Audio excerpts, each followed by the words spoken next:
सभी का स्वागत है व्यक्त मूल्य क्लब में। आज की मूल्य सुलोचना बहन जी पढ़ेंगे।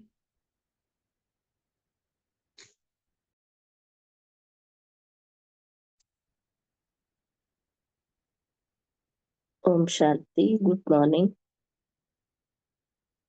आज का मुरली का डेट है 3 अप्रैल 83 की प्रथम और अंतिम पुरुषार्थ। इसका दूसरा सेकंड पार्ट हम पढ़ेंगे। मुरली प्रथम और अंतिम पुरुषार्थ। बाबा सेवादारी आत्माओं के प्रति जो मुरली में सुनाए हैं उसका मेन पॉइंट ये है कि निमित्त सेवादारी अर्थात फॉलो फादर करने वाले। बाबा निमित्त सेवादारी की परिभाषा बता रहे हैं। जो आवश्यकता के समय पर सेवा के साथ ही ऐसी आत्मिक सदा आवश्यकता है। आत्मा की सदा आवश्यकता है। जो आवश्यकता के समय सेवा के साथ देते हैं ना, वैसे आत्माओं की बाबा को बहुत ही आवश्यकता है। और बाबा ने कहा कि बाप दादा के पास हर एक की विशेषता सदा सामने है और बाप समान स्थिति में स्थित होकर जो सेवा के क्षेत्र में आते हैं और या सेवा के प्लानिंग बनाते हैं या प्रैक्टिस में आते हैं। जितना जितना हम बाप समान स्थिति में स्थित होकर सेवा के क्षेत्र में आते हैं या प्लानिंग बनाते हैं, कुछ भी सेवा के समय करते हैं, तो सभी मेरा बाबा कहेंगे। जब हमारी स्थिति बाप समान रहेगा तभी सभी के मुख से यही बात निकलेगी कि मेरा बाबा। और बाबा ने ये भी कहा कि फॉलो फादर किसे कहते हैं। सभी के प्रति यही संकल्प हो कि ये हमारे हैं। बेहद की दृष्टि, बेहद की भावना जब हम रखेंगे तो फॉलो फादर होगा ना। तो बाबा ने कहा कि महावीर अर्थात सदा तंदुरुस्त, इसके बारे में बाबा ने बताया। और कर्म भोग पर विजय प्राप्त कर्म योगी की स्टेज पर रहना, इसको कहा जाता है विजयी रत्न। इस तरह बाबा ने आज सेवादारी बच्चों से मिलन मनाते हुए महावाक्य उच्चारण किए हैं। इसका हम डिटेल में पढ़ेंगे। ओम शांति। सेवादारियों के प्रति बाप दादा सभी निमित्त सेवादारी बच्चों को किस रूप में देखते हैं। बाबा पूछ रहे हैं कि सेवादारी बच्चों को बाबा किस रूप में देखते हैं। निमित्त सेवादारी कौन है? निमित्त सेवादारी अर्थात फॉलो फादर करने वाले। बाबा अंडरलाइन करा रहे हैं कि निमित्त सेवादारी अर्थात फॉलो फादर करने वाले। बाप भी सेवादारी बन करके ही आते हैं ना। बाबा भी क्या है? बाबा भी सेवा करने के, हम बच्चों की सेवा करने के लिए ही आते हैं। जो भी भिन्न भिन्न रूप है वह है तो सेवा के लिए है, सेवा के लिए ना। तो बाप का भी विशेष रूप सेवा का है। तो निमित्त सेवादारी अर्थात फॉलो फादर करने वाले। बाप दादा हर एक बच्चे को इसी नजर से देखते हैं। बाप दादा के सेवा के कार्य में आदि रत्न होना। हाँ बाबा, हम बच्चों को बाप दादा उसी नजर से देखते हैं कि बाप दादा के सेवा के कार्य में हम सब आदि रत्न हैं। जन्मते ही बाप ने क्या गिफ्ट में दिया? बाबा पूछ रहे हैं। हमारा जन्म होते ही बाबा क्या गिफ्ट में दिया है? हमें सेवा ही दी है ना। सेवा ही गिफ्ट में दे दिया है। सेवा की गिफ्ट के आदि रत्न हो। बाप दादा सभी की विशेषताओं को जानते हैं। जन्म से वरदान मिलना यह भी ड्रामा में हीरो पार्ट है। हाँ बाबा कह रहे हैं जन्मते ही हमें वरदान मिला है सेवा करने का, तो ये भी हीरो पार्ट है। वैसे तो सभी सेवादारी है, लेकिन जन्मते ही सेवा का वरदान और आवश्यकता के समय में निमित्त बनना, यह भी किसी किसी की विशेषता है। इसे अंडरलाइन करना है। बाबा ने सेवादारी को जन्मते ही क्या किया? सेवा का वरदान दिया। और बाबा कह रहे हैं कि जब जरूरत है, जब आवश्यकता है, उस समय निमित्त बनना सेवा के लिए, ये भी किसी किसी को विशेषता में मिली है। जो है ही आवश्यकता के समय पर सेवा के साथी, ऐसी आत्मा की आवश्यकता सदा है। इस पॉइंट को अंडरलाइन करना है। जब बाबा को सेवा के लिए मदद चाहिए, उस समय हम बाबा के सेवा में साथी बनना।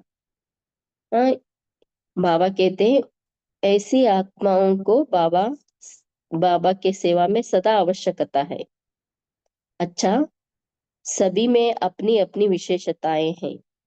अगर एक एक की विशेषता का वर्णन करे तो कितना समय चाहिए?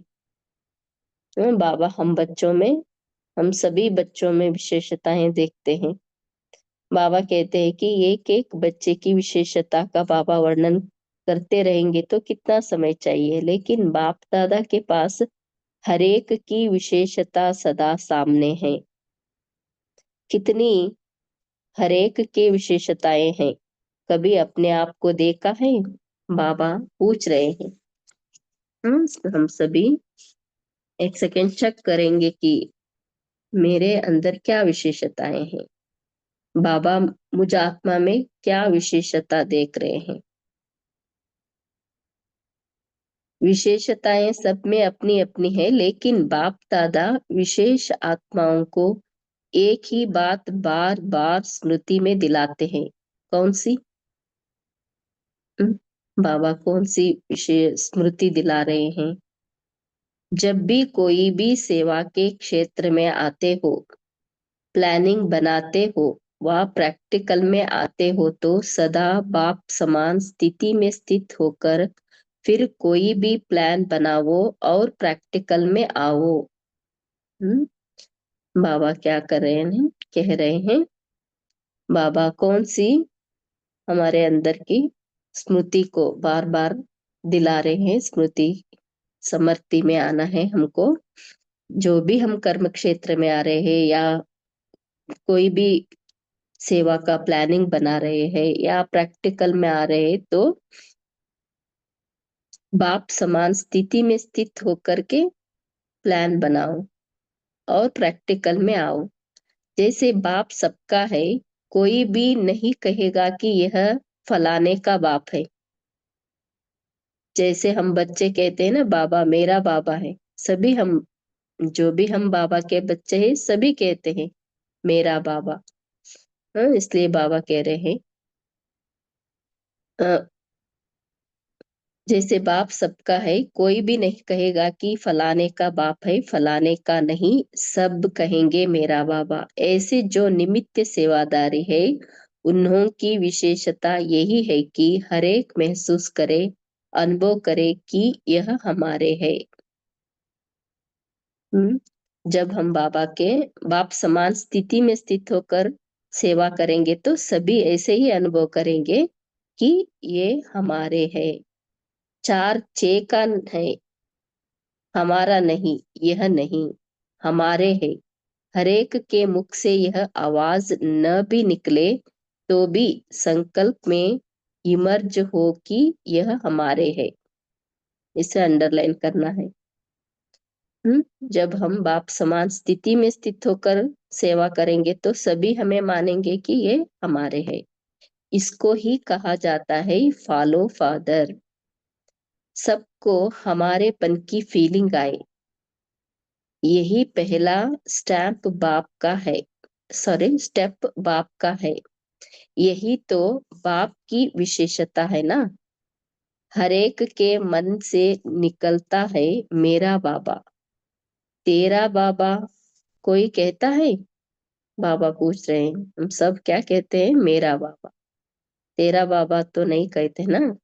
तो यह मेरा है, बेहद का बाई है या बहन है, व दीदी है, दादी है, यही सबके मन से शुभ आशीर्वाद निकले।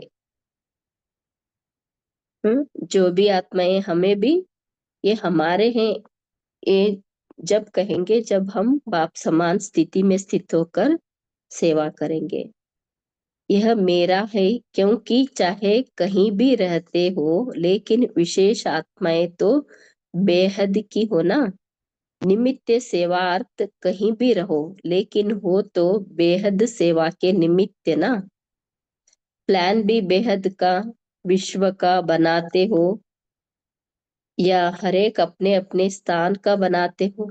बाबा पूछ रहे हैं, प्लान भी बेहद का है ना, विश्व का बनाते हो या हर एक अपने अपने स्थान का बनाते हो, पूछ रहे हैं बाबा। यह तो नहीं कहते करते ना, बेहद का प्लान बनाते, देश विदेश सबका बनाते हो ना। तो बेहद की भावना, बेहद की श्रेष्ठ कामना, यह है फॉलो फादर। इसलिए बाबा कह रहे हैं, बेहद की भावना, बेहद की श्रेष्ठ कामना, इसको क्या कहते हैं? Follow father. सभी हमारे हैं, एक स्थान हमारा नहीं है, हम विश्व के सेवादारी है ना, इसको कहते हैं फॉलो फादर। अभी यह प्रैक्टिकल अनुभव करो। अभी सब बुजुर्ग हो। बाबा सबको क्या कह रहे हैं?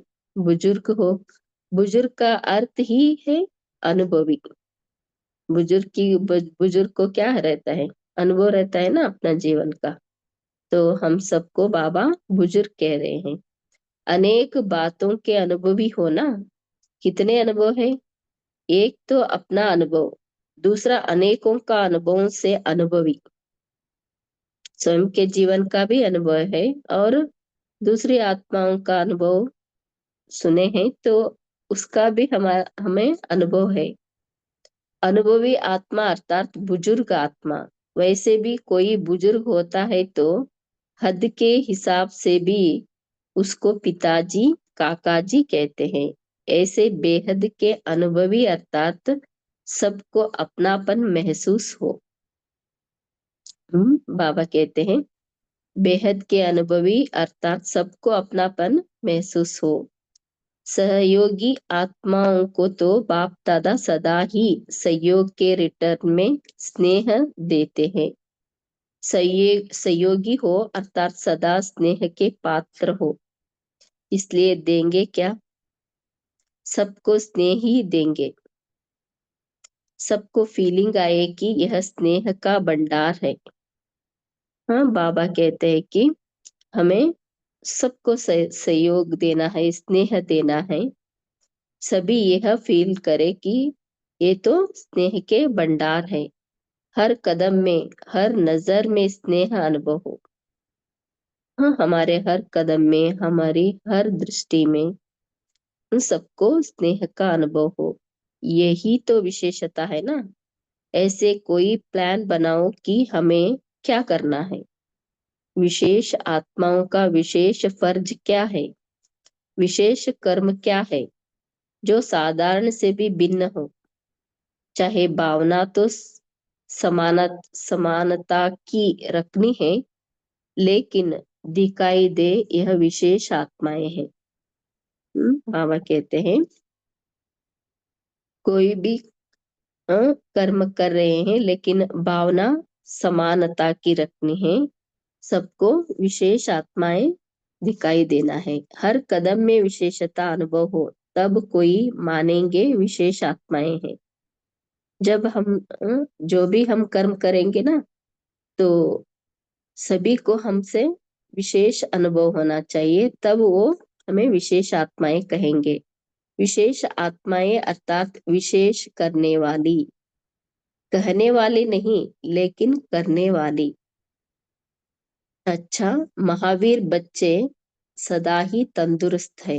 बाबा महावीर बच्चों को कह रहे हैं, सदा तंदुरुस्त है, क्योंकि मन तंदुरुस्त है, तन तो एक खेल करता है। बाबा कहते हैं मन तंदुरुस्त है, शरीर में कुछ ना कुछ होता रहता है, उसे बाबा कहते तन तो एक खेल करता है। मन में कोई रोग होगा तो रोगी कहा जाएगा, अगर मन निरोगी है तो सदा तंदुरुस्त है। बाबा बाबा कह रहे हैं कि अगर मन में कोई रोग होगा तो रोगी कहा जाएगा, मन निरोगी है तो सदा तंदुरुस्त है। सिर्फ शेष शैया पर विष्णु के समान ज्ञान का सिमरन कर हर्षित होते। बाबा कह रहे हैं अभी शारीरिक कोई बीमारी है, कुछ भी है तो आप क्या कर रहे हैं, शेष शैया पर विष्णु के समान लेटकर ज्ञान का सिमरन कर कर हर्षित हो रहे हैं। यही खेल है।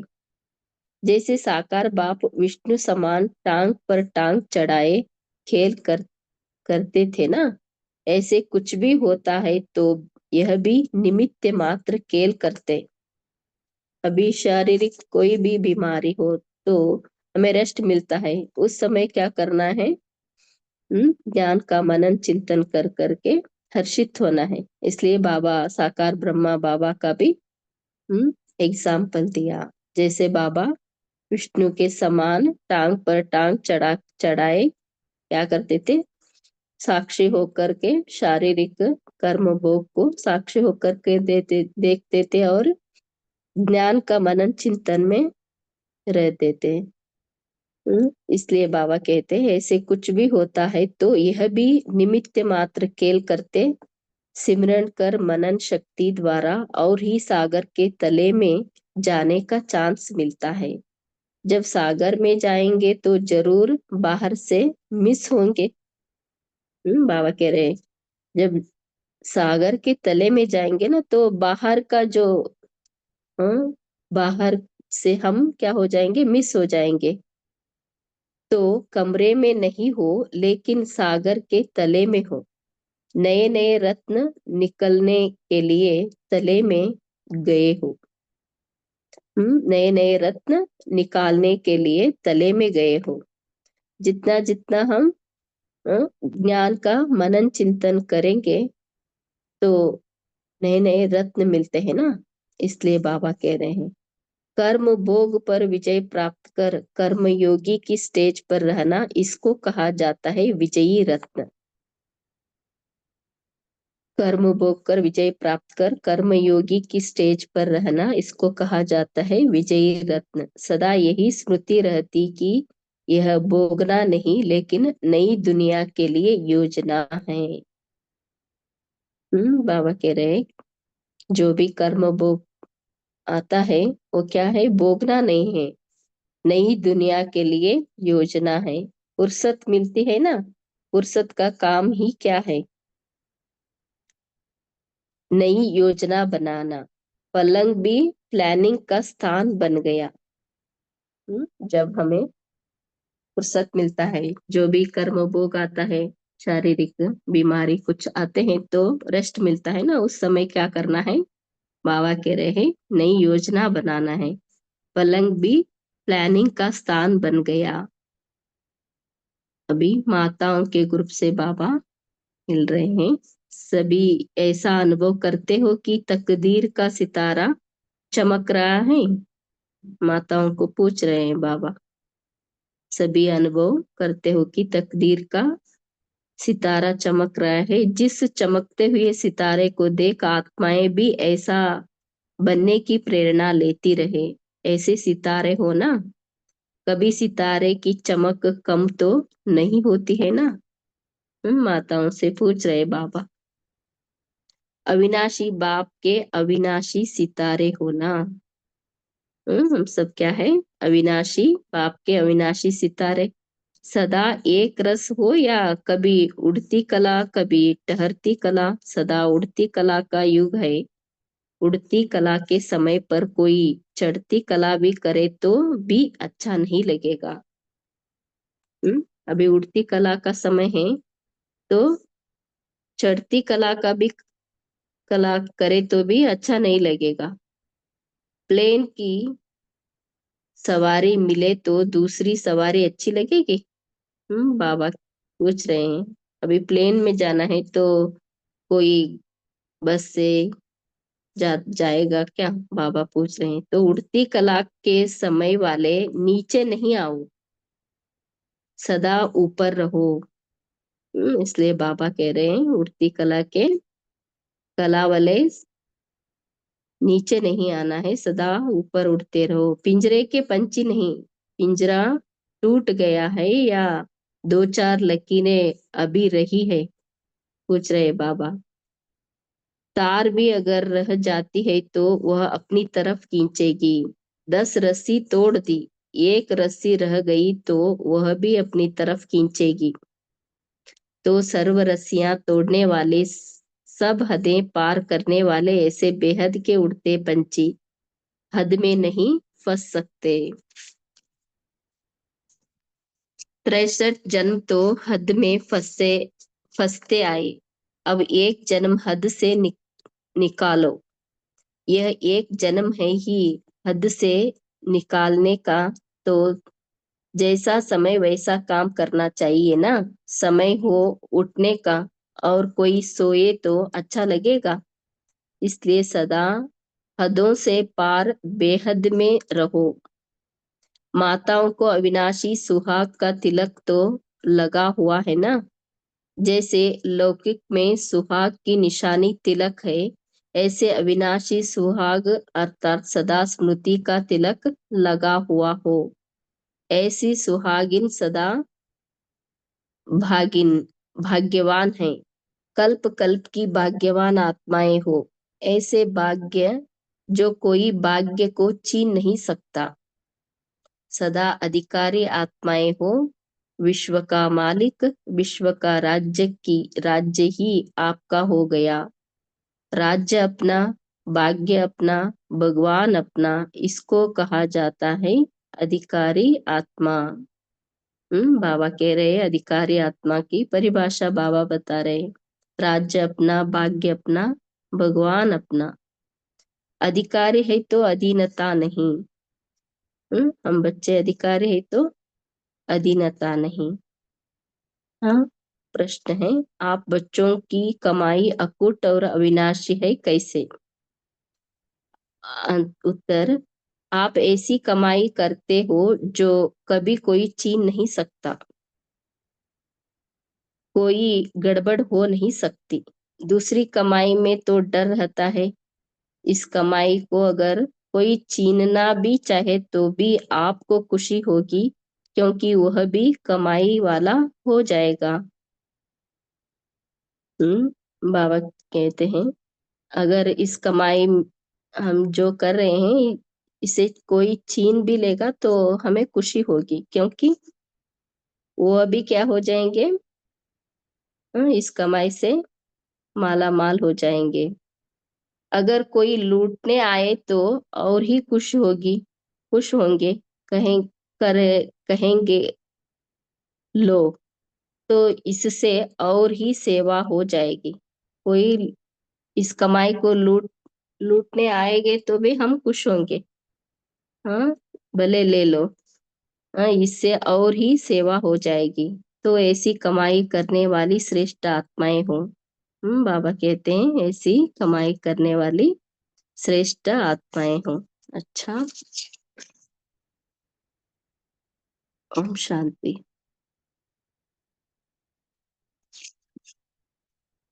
ऐसे सदा बेहद की स्थिति में स्थित रहने वाले, सदा उड़ता पंछी, उड़ती कला में उड़ने वाले, सदा अंतिम फरिश्ता स्वरूप का अनुभव करने वाले, सदा बाप समान कर्म बंधनों से कर्मातीत, ऐसी मंजिल के समीप श्रेष्ठ आत्माओं को बाप दादा का याद प्यार और नमस्ते। बाप दादा को हम बच्चों का भी याद प्यार, गुड मॉर्निंग और नमस्ते नमस्ते नमस्ते। ओम शांति। अभी 1 मिनट सभी बाबा को याद करेंगे, बाद में मनन चिंतन शेयर करेंगे। ओम शांति।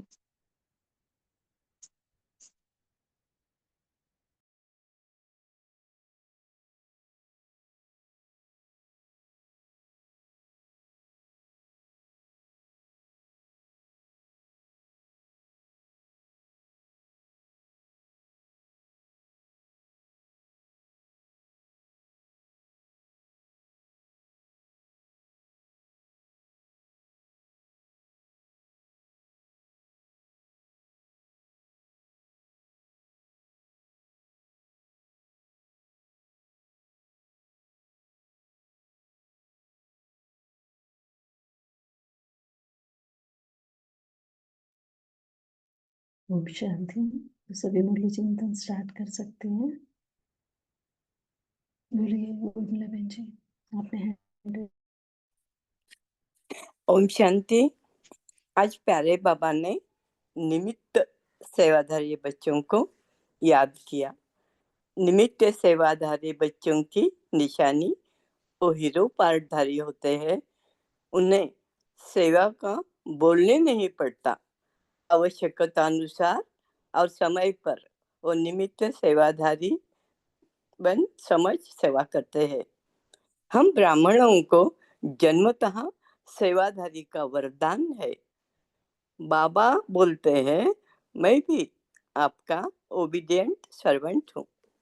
बाबा कहते हैं, आप सभी सेवाधारी हो, मेरे सेवाधारी बच्चे हो। लेकिन आदि रत्न निमित्त सेवाधारी, वो निमित्त समझते हैं, सेवा का चांस छोड़ते नहीं, फिर वो छोटी या बड़ी सेवा हो। ओम शांति।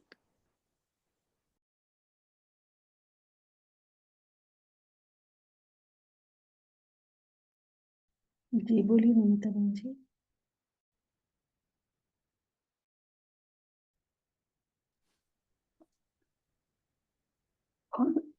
ओम शांति दीदी। बाबा ने आज कहा,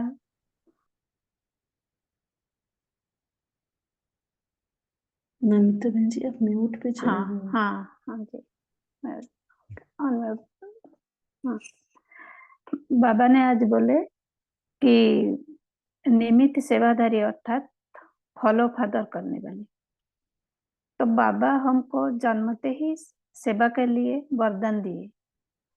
तो आवश्यकता समय पर हम बाबा का साथी बनकर कोई भी आत्मा का सेवा करें तो बाबा करावनहार और हम निमित्त हैं।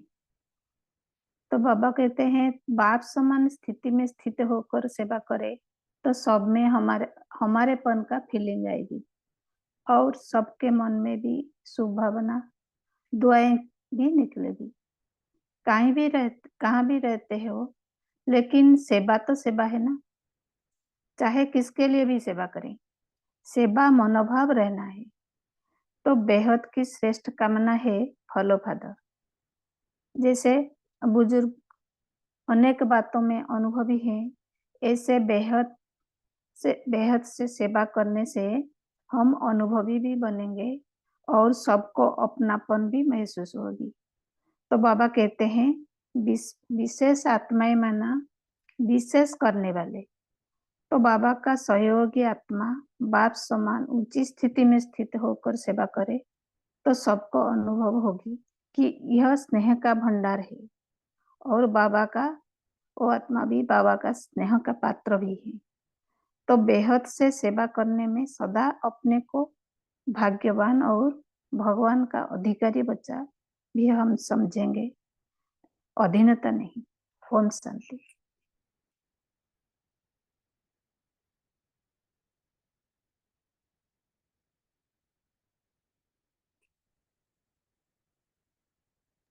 जी बोलिए दिलीप भाई जी।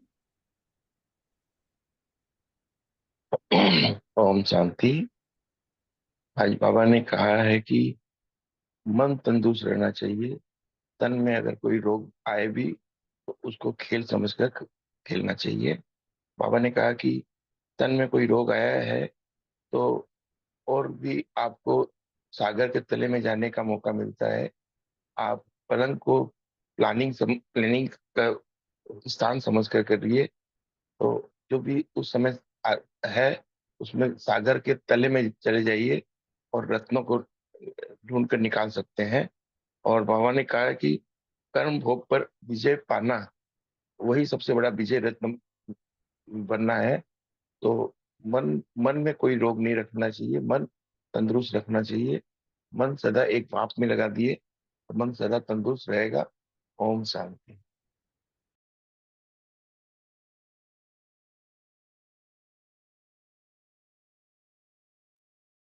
जी और बाबा ने क्या बताया मुरली में, विशेष आत्माएं कौन सी हैं?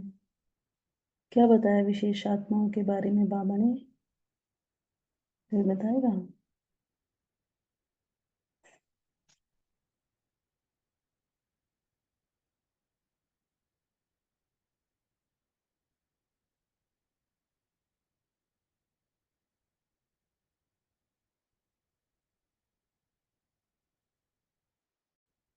या किसी को कोई और पॉइंट शेयर करना हो तो वो भी कर सकते हैं।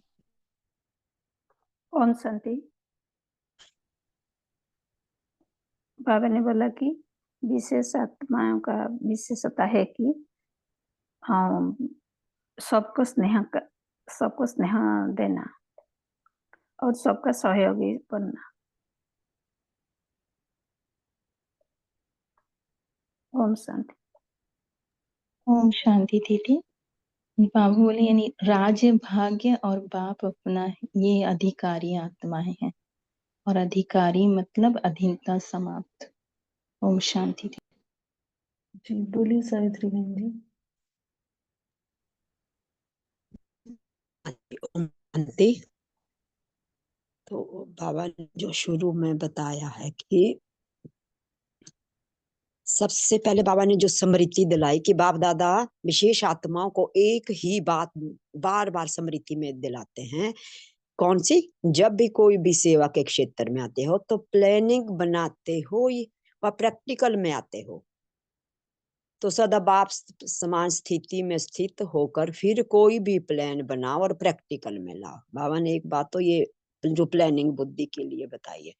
और साथ में बाबा ने जब हम बेहद की सेवा में जो क्योंकि मुझे स्मृति तो है, बाबा ने मुझे स्मृति तो दिला दी, लेकिन बाबा बोलता है कि जब विशेष आत्माएं तो बेहद की हो लेकिन निमित्त सेवार्थ कहीं भी रहो, लेकिन हो तो बेहद सेवा के निमित्त। तो प्लान में भी बेहद का विश्व का प्लान बनाते हो तो हर एक आप अपने स्थान को बनाते हो। यह तो नहीं करते कि बेहद का प्लान बनाते हैं, लेकिन देश विदेश सबका बनाते हो या बेहद की भावना। तो यहाँ पर एक हमें ये भी प्लान बाबा ने जो बताई विशेषता, तो उसके अनुभवी बनने के लिए बाबा ने हमें बनाया है, बनना है। तो अनुभवी में बाबा ने बुजुर्गों की जो एक हमें ये युक्ति बताई है कि तुम बुजुर्ग हो तो ऐसे बेहद के अनुभवी। बेहद के अनुभवी हम तभी होंगे जब हमारा प्लान बाबा के साथ बना बेहद की बुद्धि होगा।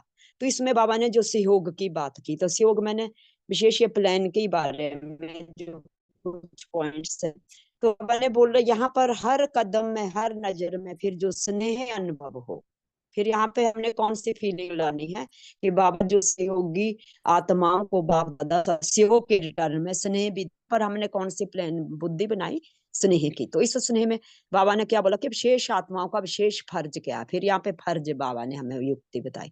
तो विशेष कर्म क्या है जो साधारण से भी भिन्न हो, चाहे भावना तो समानता की रखनी है लेकिन दिखाई दे, ये विशेष आत्माएं हैं। हर कदम में विशेषता अनुभव हो तो तब कोई मानेंगे ये विशेष आत्मा है। तो ये प्लान हमें आज प्लानिंग बुद्धि में बनाना है। तो प्लानिंग बुद्धि के लिए हमें बाबा ने बहुत से इसमें जो युक्ति बताई है और युक्ति के साथ हमें ये भी बताया कि प्रैक्टिकल में तुमने कैसे लाना। फिर बाबा कर्म भोग पे आ जाता है।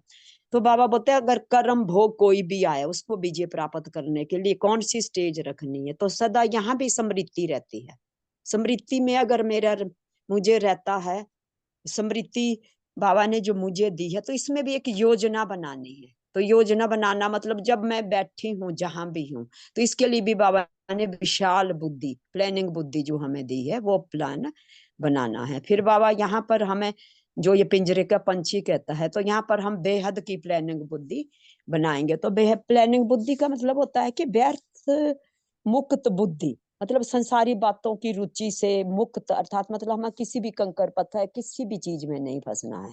तो बुद्धि तो हमारी होली हंस बुद्धि भी हो सकती है, स्वच्छ भी हो सकती है, साफ दिल बुद्धि भी हो सकती है, सेवादारी बुद्धि मतलब जैसे कल्याण का, प्रकृति को पावन बनाने का, जो हम जब दृढ़ संकल्प कर लेते हैं और बाबा से जब हम प्लान बाबा की बुद्धि से जुड़ करके जब मैं बुद्धि अपना प्लान बनाती हूँ तो ओम उस शांति, बुद्धि में आपकी मेरे आवाज तो आ रही है। बहुत सी बाबा प्लान बनाते हैं। ओम तो शांति उस दीदी। बुद्धि द्वारा मैं हमें बोलूं? समर्पण बुद्धि भी हाँ जी। बनाना है, बाबा ने दिव्य आज बुद्धि। बोले ओम कि विशेष आत्माएं माना कहने वाली नहीं, सिर्फ कहने वाली नहीं, लेकिन करने वाली।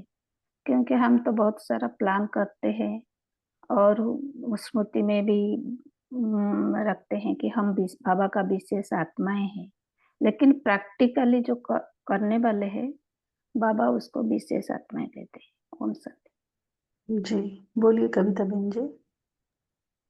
ओम शांति दीदी। आज बाबा ने अंडरलाइन करवाया कि जैसे दुनिया में कहते हैं सुहागन जो है वो भाग्यवान है, तो उसी तरह बाबा कहते हैं कि जब हम बच्चे जब स्मृति स्वरूप रहेंगे तो तब हम भाग्यवान कहलाएंगे, क्योंकि हम बाबा के बन गए। बस इसी में भाग्य नहीं है, मगर कितना हम स्मृति स्वरूप है उस पे पूरा मदार है। क्योंकि अगर हमें स्मृति है मैं कौन, मेरा कौन, मुझे क्या करना है, तो जो बाबा ने मुरली में सारी पॉइंट्स बताई, जैसे कि आप निमित्त सेवाधारी हो, फॉलो फादर करने वाले हो, और सभी को हमसे वो महसूसता हो कि तो ये तो मेरा है, जैसे बाबा को कहते थे ना, मेरा बाबा, तेरा बाबा नहीं।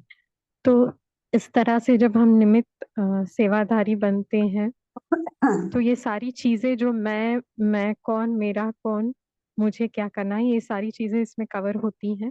इसलिए सदा हमें फोकस और अटेंशन इसी पे रखना है कि हम स्मृति में रहें, क्योंकि विस्मृति से कुछ रहता ही नहीं है। स्मृति माना सब कुछ है, तो हमें स्मृति स्वरूप रहना है हमेशा। ओम शांति।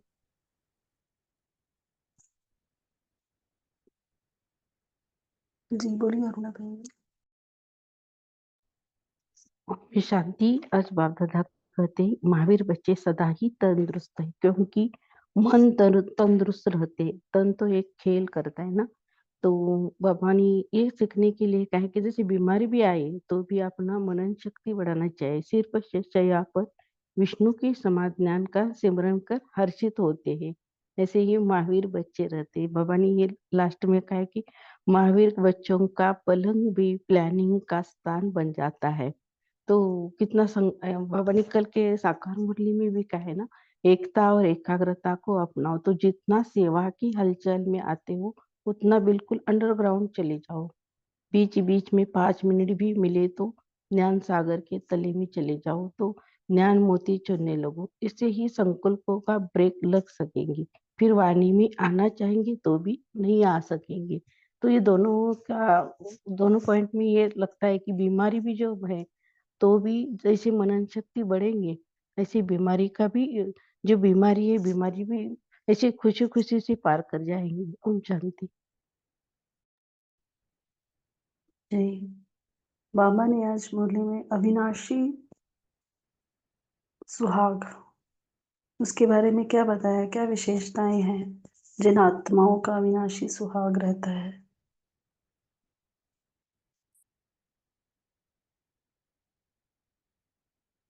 कोई बताएगा?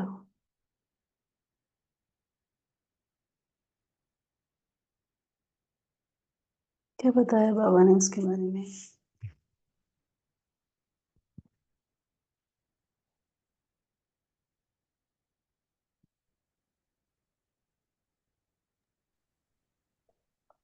ओम शांति जी। बाबा ने आज माताओं को अविनाशी सुहाग का तिलक तिलक लगा हुआ बोल रहे हैं। अविनाशी सुहाग अर्थात सदा स्मृति का तिलक। जब हमारा स्मृति में सदा रहे कि बाबा बाबा बाबा हमारा है, हम बाबा का हैं और बाबा का हम अधिकारी आत्माएं हैं, विशेष आत्माएं हैं, वो स्मृति में रहे तो यह है अविनाशी तिलक सदा हमारा साथ है। हम अविनाशी तिलक लगाने का अधिकारी बच्चे। ओम शांति।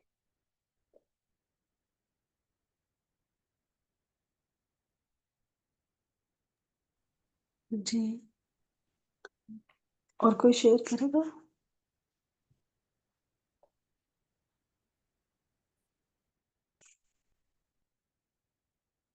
या किसी को कोई और पॉइंट शेयर करना हो?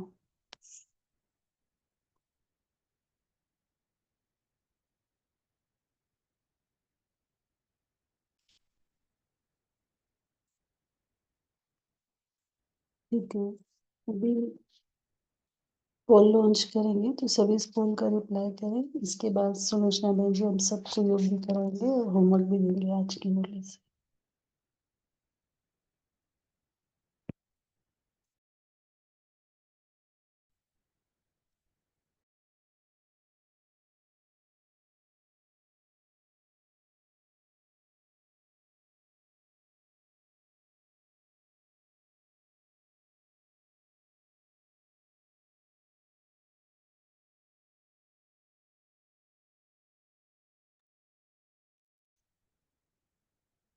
ओम शांति। आज का होमवर्क यही लेंगे। मैं भाग्यवान आत्मा हूँ, इस स्वमान में स्थित रहेंगे।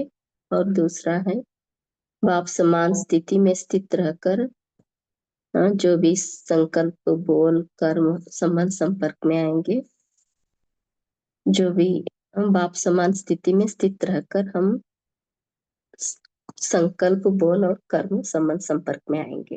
ये 2 होमवर्क हम करेंगे आज। अभी 1 मिनट बाबा को याद करेंगे। ओम शांति।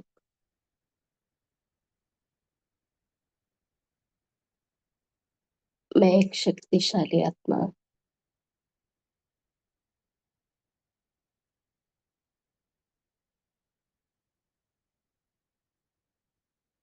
परम धाम में सर्व शक्तियों के सागर शिव बाबा के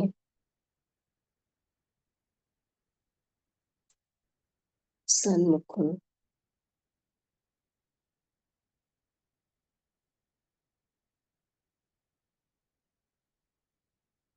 बेहद के बाबा,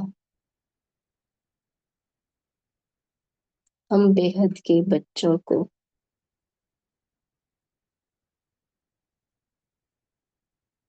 सर्व शक्तियों से भरपूर कर रहे हैं।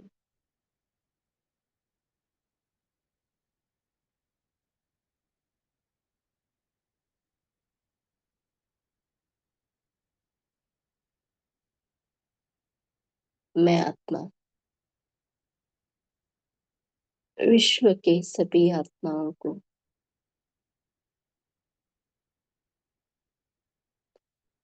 सर्व शक्तियों का दान करते हुए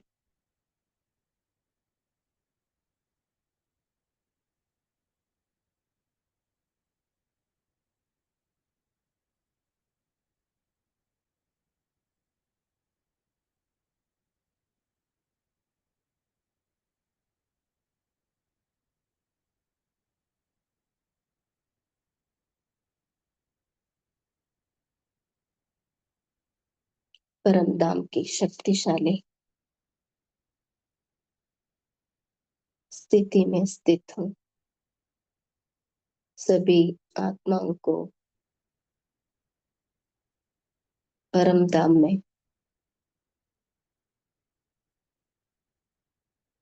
अनुभव करते हुए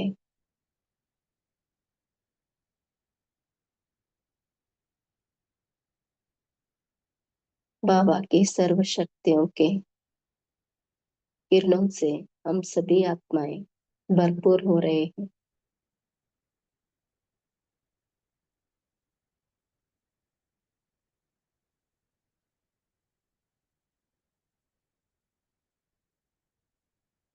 फिर मैं आत्मा साकार शरीर में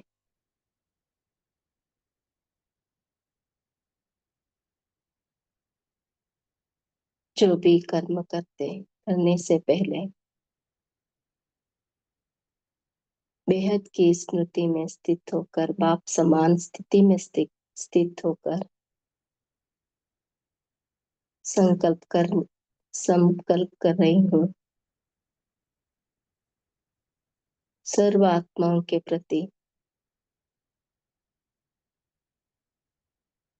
शुभ भावना शुभ कामना रख करके संबंध संपर्क में आ रही हूँ। बाप समान स्थिति में स्थित होकर बोल रही हूँ।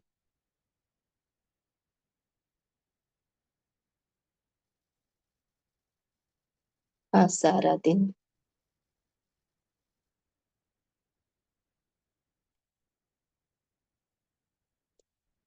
मैं इसी श्रेष्ठ स्थिति में स्थित होकर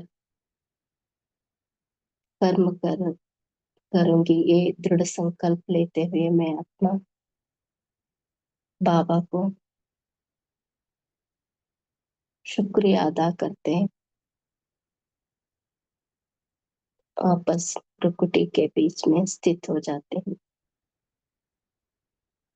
थैंक यू बाबा, शुक्रिया।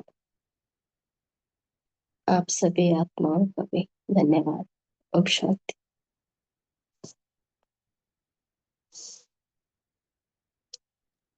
ओम शांति। सभी आत्माओं को ओम शांति। Good morning. शुक्रिया बाबा का। शुक्रिया बाबा, शुक्रिया दीदी जी। ओम शांति।